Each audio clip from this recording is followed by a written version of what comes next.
Guinevere stared at the ceiling with her beady glass eyes.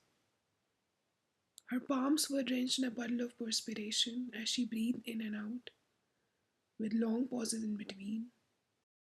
The window by the side of her deathbed looked over a tree, bathing in sombre streaks of pouring sunlight. The air around the tree felt like the lap of spring during the season of falling leaves and longer nights. She fiddled underneath the blankets, as if trying to turn sides so that her stature could face the window.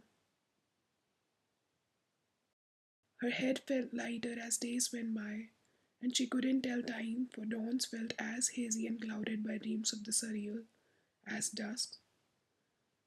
Hair on the back of her hands would rise up every time she sensed her sister walk into the room, that being her only response to her name being called.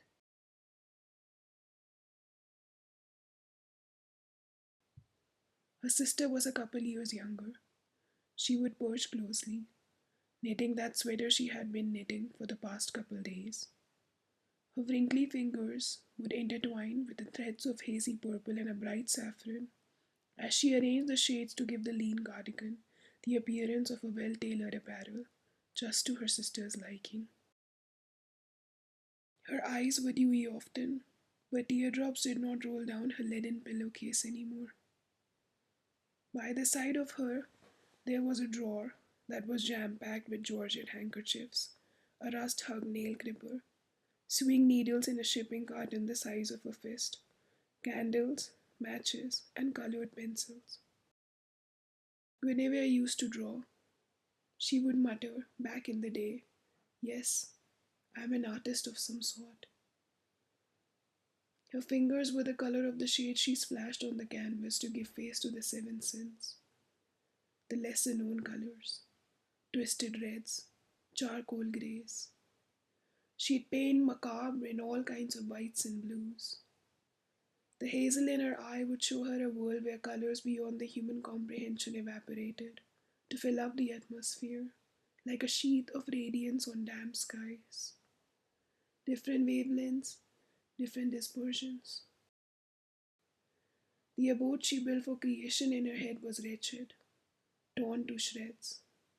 Now there were just decaying cardboard cutouts of what she used to love, what she used to live for, what she used to be before retiring to crease sheets.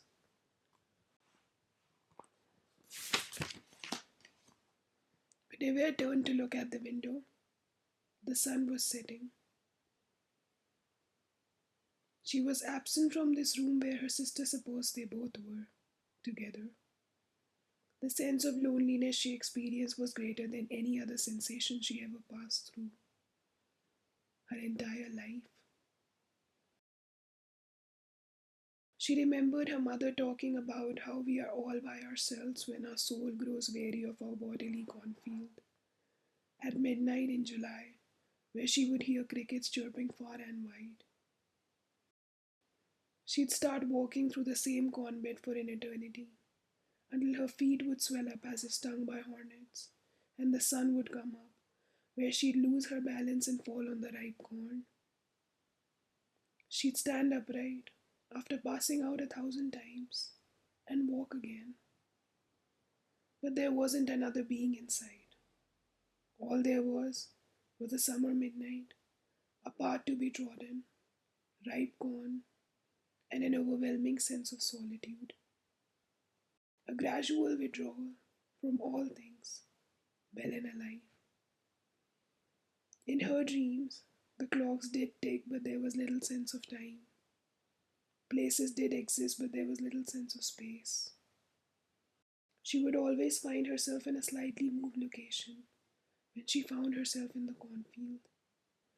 It was as if she was getting closer to some place, somewhere.